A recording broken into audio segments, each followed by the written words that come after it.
All right, let the far left and the far right carp and criticize away. But the fact is, President Trump is still moving at warp speed to bring peace back to the world. And that's the subject of the riff. When President Trump left Alaska without a ceasefire deal with Vladimir Putin, all these lefties in the Democratic Party and the media, they all tried to get on his case. The usual crowd, like Senator Chris Van Hollen, Senator Chris Murphy, or Eric Swalwell, et cetera, et cetera. But they've got a lot of egg on their face because Trump had a much larger vision. Just go for a peace deal. While he was talking to Putin in their 3-hour meeting, something told him a peace deal could conceivably come a lot faster than a ceasefire, and therefore a lot fewer people be killed on the battlefield. And Trump understood that the issues for a ceasefire were really similar enough to a peace deal that he might as well go for the golden ring and not settle for any smaller nuggets. By the way, for the record, Joe Biden never even talked to Putin during his entire 4 years in the White House, even though Biden was engaged in a war with Putin for much of that time. But now, barely 4 days after Alaska, Mr. Trump has engineered both the personnel and the policies for a peace deal. 4 days. And Mr. Trump has rallied the European-American alliance behind his peace deal.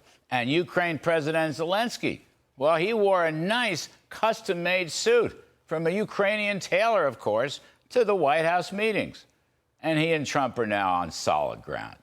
And the large scope issues are well-defined as security guarantees and land swaps. The details, not worked out. But Mr. Trump has defined the peace agenda, and he has already built a coalition behind that agenda. Interestingly, a recent poll of likely voters shows that 54% favor Trump's Alaska meeting with Putin. So while the lefty Democrats don't want to deal with Putin, once again, they're on the short end of the voters' stick. And on top of all that, Vladimir Putin is ready to meet with Zelensky one-on-one and then presumably bring in President Trump. So here's a key point. Putin's not ready to agree, but he is now playing inside the scope of Mr. Trump's peace agenda. In other words, Trump has set the table. He has made the invitations, and Putin has accepted a seat. By the way, the meal may be in Budapest, Hungary, where the U.S. Secret Service is already setting up shop. And by the way, Hungarian Prime Minister Viktor Orban, well, he is a close pal of Mr. Trump's. Orban once said, and I'm going to paraphrase, that the only way to have peace in the world was to bring Donald Trump back to the White House. Now, there's a rough road ahead, dealing with Putin. Make no mistake about that.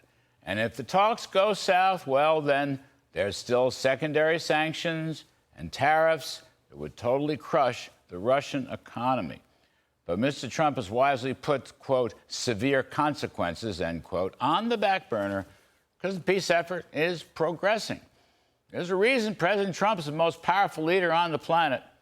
In less than 1 week, he has developed a peace policy agenda and a peace process to implement it. But the far left and the far right carp and criticize away. But Mr. Trump is moving at warp speed to bring peace back to the world. And that's the riff.